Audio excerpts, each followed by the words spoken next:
বিভিন্ন মন্ত্রণালয়, দপ্তর, বিভাগ এবং প্রতিষ্ঠানের জনবল ঘাটতি পূরণের উদ্যোগ নিয়েছে অন্তর্বর্তী সরকার।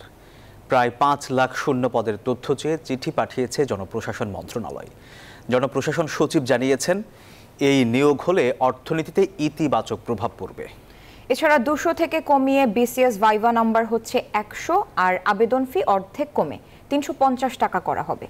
রাজনৈতিক সরকার না হওয়ায় প্রশাসন চাপমুক্ত হয়ে কাজ করছে বলে জানান সচিব। শাহনাজ ইয়াসমিনের প্রতিবেদনে দেখুন বিস্তারিত।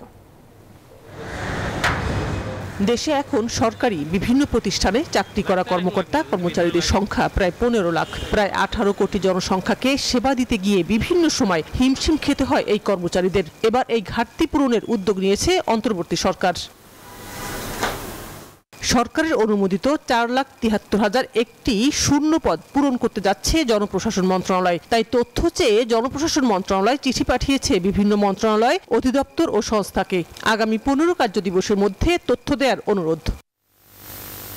জনপ্রশাসন সচিব মোখলেছুর রহমান জানান, গেল সরকারের সময় থেকে দীর্ঘদিন ধরে তৃতীয় এবং চতুর্থ শ্রেণীর এই পদগুলো শূন্য রয়েছে। বিসিএস এর নিয়োগ হলেও এসব পদের নিয়োগ বন্ধ ছিল। এদের মধ্যে প্রাথমিক বিদ্যালয় এবং বাংলাদেশ ব্যাংকে শূন্য পদ বেশি। এসব পদে নিয়োগ হলে জনবলের ঘাটতি কমে প্রভাব পড়বে বাজার অর্থনীতিতে।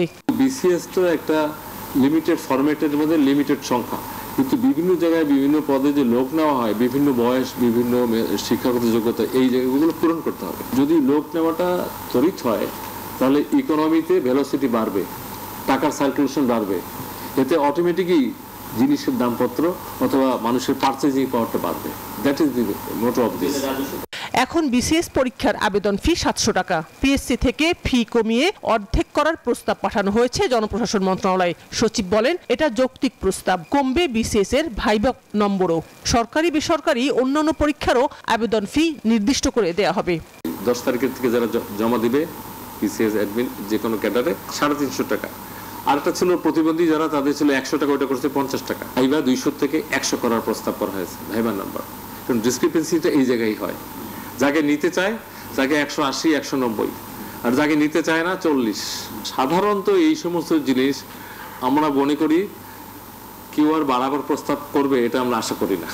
জনপ্রশাসন সচিব বলেন, রাজনৈতিক সরকার না হয় মাঠ প্রশাসন থেকে সর্বোচ্চ পর্যায়ে চাপমুক্ত হয়ে কাজ করার সুযোগ রয়েছে।